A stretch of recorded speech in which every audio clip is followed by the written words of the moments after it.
భారత్ మాతాకి దేశభక్తి రావాలి మీ అందరిలో. భారత్ మాతాకి, భారత్ మాతాకి, తెలుగు తల్లికి, తెలుగు తల్లికి అందరికీ నమస్కారం. Honourable prime minister Narendra Modi గారు, ఆనరబుల్ గవర్నర్ అబ్దుల్ నజీర్ గారు, ఉప ముఖ్యమంత్రి మిత్రుడు పవన్ కళ్యాణ్ గారు, వేదికపై ఉన్న పెద్దలందరికీ ఈరోజు అల్లూరి సీతారామరాజు ఇంటర్నేషనల్ ఎయిర్పోర్ట్ సందర్భంగా ఉత్తరాంధ్ర ప్రజలందరికీ ముందుగా శుభాకాంక్షలు. ఉత్తరాంధ్రలో కొత్త చరిత్రకు నాంది పలికేలా ఎయిర్పోర్ట్ నిర్మాణానికి సహకరించిన రైతులందరికీ ముందుగా పాదాభివందనం చేస్తున్నాను. మీరు కేవలం భూములు మాత్రమే ఇవ్వలేదు, ఉత్తరాంధ్రకు బంగారు భవిష్యత్తు ఇచ్చారు. నేడు ఉత్తరాంధ్రకి ఇంటర్నేషనల్ ఎయిర్పోర్ట్ వచ్చింది. ఉత్తరాంధ్రకి అంతర్జాతీయ ఐటీ దిగ్గజం గూగుల్ వచ్చింది. ఉత్తరాంధ్రకి ప్రపంచ స్థాయి స్టీల్ కంపెనీ ఆర్సీఆర్ మిత్తల్ వచ్చింది. ఇంకా ఎన్నెన్నో. ఇవన్నీ ఎలా వచ్చాయి? ఒక్కసారి మీరు ఆలోచించుకోవాల్సిన అవసరం ఉంది. 2 ఏళ్ల క్రితం విధ్వంసమైన రాష్ట్రం. ఆ రోజు నేను, పవన్ కళ్యాణ్ గారు, నరేంద్ర మోడీ గారి నాయకత్వంలో మీ అందరికీ ఒక హామీ ఇచ్చాం. రాష్ట్రాన్ని పునర్నిర్మాణం చేస్తామన్నాం, నిలబెట్టుకున్నాం. మోడీ గారి చేతుల మీదుగా ప్రారంభించుకున్న ఎయిర్పోర్టు ఉత్తరాంధ్రకు ఒక మణిహారం.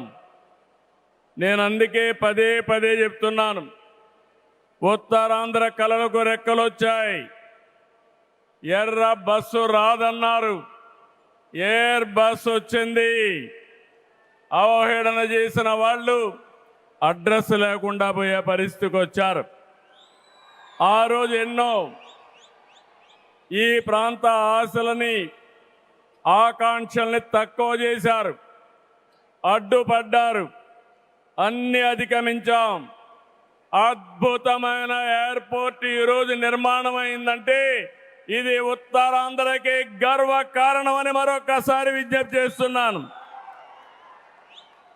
కొత్త ఎయిర్పోర్టు మన్యం వీరుడు అల్లూరి సీతారామరాజు పేరు పెట్టుకున్నాం. పేరు తలుచుకుంటేనే గుండె ఉప్పొంగుతుంది. గిరిజనులతో కలిసి ఆయన చేసిన స్వాతంత్ర పోరాటం దేశం ఎప్పటికీ మరిచిపోదు. ఉత్తరాంధ్ర శక్తికి నిదర్శనం ఈ ఎయిర్పోర్టు. ఎందుకంటే ఈ ఎయిర్పోర్ట్ నిర్మించింది ఎవరో కాదు, ఉత్తరాంధ్ర వాసి జిఎంఆర్, ఈ ప్రాంత వాసి. ఇంకొక పక్క దీనికి తొలుగు అడుగు వేసిన అశోక్ గజపతి రాజు ఇక్కడి వారే. ఏవియేషన్ మంత్రిగా నిర్మాణం పూర్తి చేసే బాధ్యత తీసుకున్న రామ్మోహన్ నాయుడుది కూడా ఉత్తరాంధ్రనే. ఇది ఉత్తరాంధ్ర సత్తా అని మరొక్కసారి మీ అందరికీ విజ్ఞప్తి చేస్తున్నాను. ఈరోజు ఉత్తరాంధ్ర దశ దిశ మార్చి కీలక ప్రాజెక్టు ప్రారంభానికి వచ్చిన మోడీ గారికి మనస్ఫూర్తిగా ధన్యవాదాలు.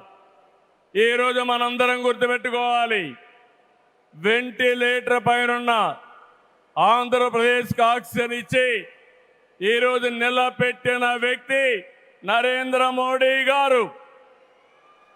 నేను మిమ్మల్ని అడుగుతున్నా, ఆంధ్రుల సెంటిమెంట్ విశాఖ ఉక్కు నిలబెట్టింది ఎవరు?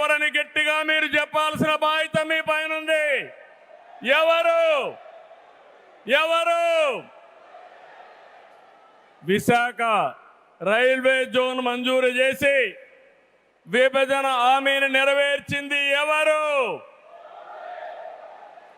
పోలవరానికి సాయం చేసి గాడిన పెట్టింది ఎవరు? రాజధానికి నిధులిచ్చి పనులు పునఃప్రారంభించిన వ్యక్తి ఎవరు? 2027 భోగాపురంలో చెప్తున్నాను, పోలవరాన్ని పూర్తి చేసి మన ప్రధాని చేతుల మీద జాతికి అంకితం చేస్తామని హామీ ఇస్తున్నాం.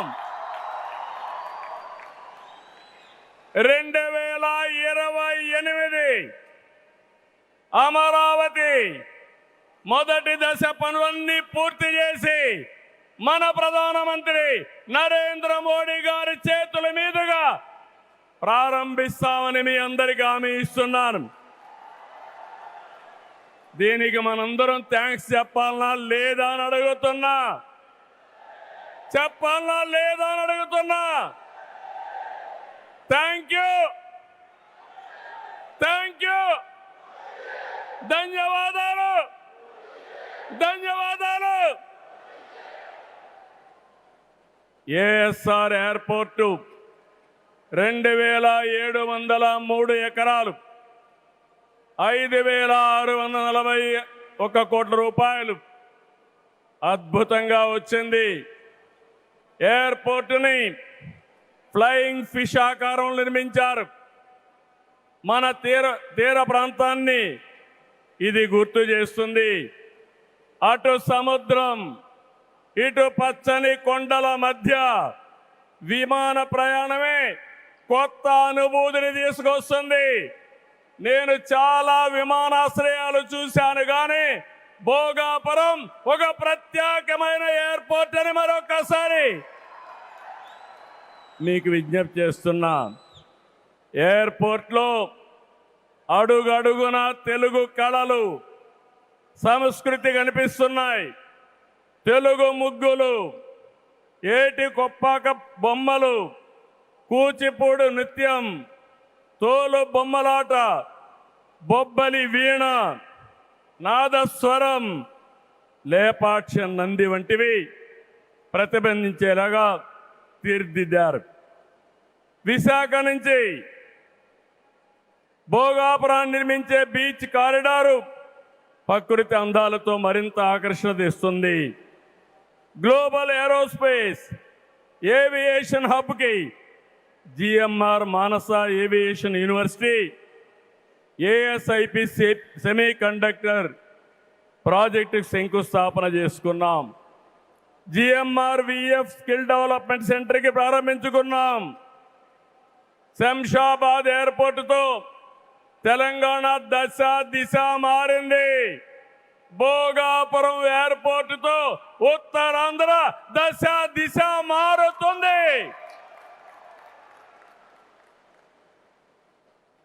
2015లో ఆనాడు ప్రధానమంత్రిగా ఉన్న నరేంద్ర మోడీ గారి నాయకత్వంలో ప్రకటన చేశాం. 19లో అనుమతులు తెచ్చి శంకుస్థాపన చేశాం. భోగాపురానికి నాడు కొబ్బరికాయ కొట్టింది మనమే, నేడు గుమ్మడికాయ కట్టింది మనమే. గుర్తుపెట్టుకోమని కోరుతున్నాను. ఈ 2 ఏళ్లలో ప్రధానమంత్రి గారి సహకారంతో ఉత్తరాంధ్రలో 189 ప్రాజెక్టులకు సంబంధించి 6,13,00,000 పెట్టుబడులు. ఇవి పూర్తయితే 5,57,000 మందికి ఉద్యోగాలు వస్తాయని మీ అందరికీ విజ్ఞప్తి చేస్తున్నా. ఉత్తరాంధ్రలో వచ్చే 3 ఏళ్లలో 2,784 కోట్లతో 8 ప్రధాన సాగునీటి ప్రాజెక్టులు పూర్తి చేస్తాం. ఇది కాకుండా 65 సంవత్సరాలుగా పెండింగ్ ఉన్న నేరేడు బ్యారేజీని కేంద్రం క్లియర్ చేశాం. చేశారు. దశాబ్దాల కలని నిజం చేస్తాం. ఈ నెల 14వ తేదీన గోదావరి నీటిని ఉత్తరాంధ్రకి ముఖ్యంగా అనకాపల్లికి తీసుకొచ్చే బాధ్యత ఎన్డీఏ ప్రభుత్వం తీసుకుంటాం. గోదావరి పోల వంశధారిని అనుసంధానం చేసే బాధ్యత తీసుకుంటాం. ఉత్తరాంధ్రలో టూరిజం, ఫార్మా, నేషనల్ హైవేలు, పోర్ట్లు, ఎయిర్పోర్ట్లు, railway connectivity, rare earth minerals, ప్రసిద్ధ పుణ్యక్షేత్రాలు, అరకు, పాడేరు, సుందర ప్రాంతాలు లేనిదంటూ లేదు. వీటితో ఉత్తరాంధ్ర నుంచి వలసలు పోరు. వేరే ప్రాంతాల్లో శ్రీకాకుళం కాలనీలు ఉండవు. వేరే ప్రాంతం నుంచి ఉత్తరాంధ్రకు వలసలు వచ్చే రోజు తొందరలోనే ఉందని మరొకసారి విజ్ఞప్తి చేస్తున్నాను. మిమ్మల్ని కోరేది ఒకటి, ప్రతి వ్యక్తికి అవసరమైన అవకాశాలు కల్పిస్తున్నాం. వాటిని అందిపుచ్చుకోండి. మీ జీవితాలకి మార్చుకుంటూనే సమాజం కోసం, ఈ ప్రాంతం కోసం పనిచేయాల్సిందిగా మిమ్మల్ని అందరినీ కోరుతున్నా.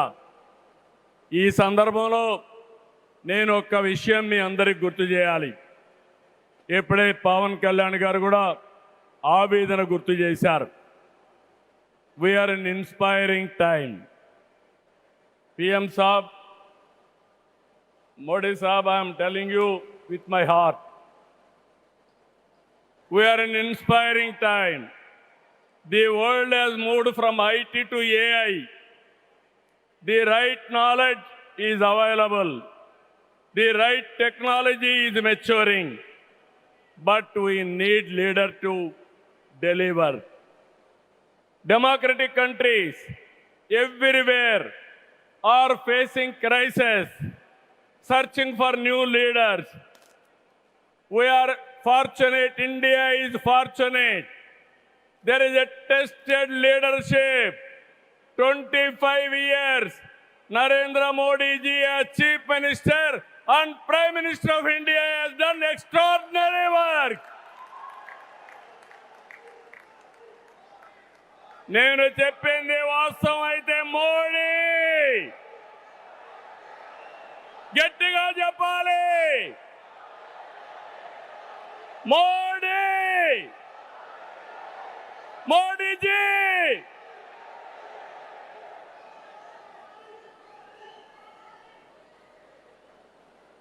He is the only one leader in the democratic world with the knowledge, the technology, and the ability to carry 144 crore people and make this nation forward. For the last 12 years, all of us have to compare. Tremendous track record, digital public infrastructure. Today I can say proudly, world largest transactions, digital transactions are happening not in America, not in China, but in India. That is the credit Narendra Modi ji has done. Financial inclusion, Jan Dhan. Yes, Modi. Louder. Second, financial inclusion. Ordinary man.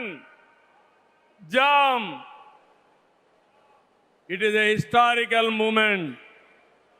Without corruption, any benefit, he is going to the last mile, that is DBT. Nowhere in the world, in India it has been established. Infrastructure, you have seen Bhogapuram, like this so many airports. national highways, I can say proudly, nowhere in the world our national highways can beat. Railways, yesterday, high-speed trains are coming. And also, green hydrogen train has come in India. First time, that is what Narendra Modi ji. Ports, metros, green energy. Nobody dreamt 500 gigawatts of green energy. Surya Ghar. And also, he promoted green energy like anything. GST is a breakthrough reform. Welfare, every poor person house, Ayushman Bharat, LPG, JJM, through JJM, every home he wanted to give tap water. GDP, wealth creation, from 11th place, he brought it to 4th place. That is the pride. National defense and also security. There is no Naxalism, no terrorism. Under his leadership, we are all safe. Foreign policy, one of the best foreign policy. Every country is shocked to hear that. Space, science, technology. If we talk anything, I have seen in my past 5 decades career, 1978 I became first time MLA. 1980 I became minister. First time I have seen a leader with clear clarity. Always he works with a single agenda, nation first. I am asking one thing, how many leaders with dedication they have worked? In my experience, only one leader, that is Narendra Modi, has done extremely good work.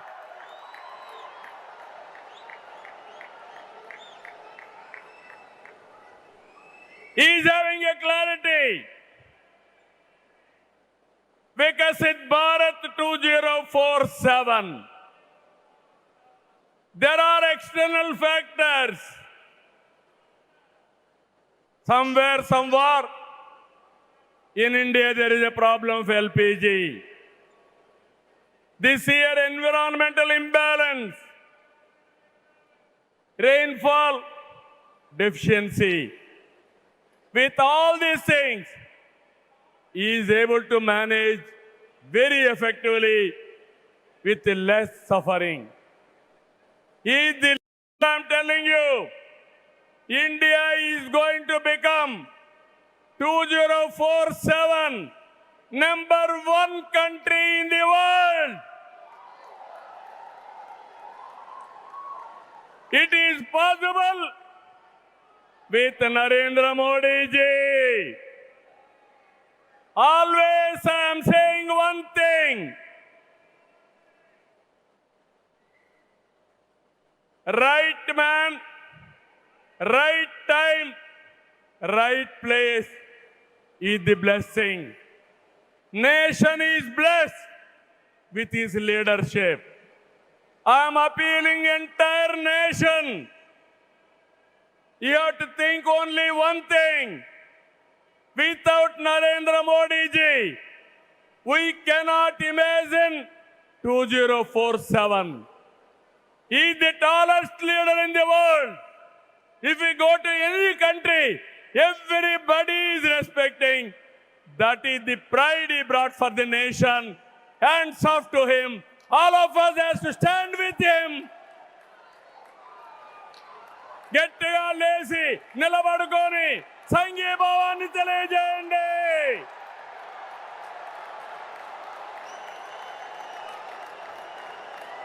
గట్టిగా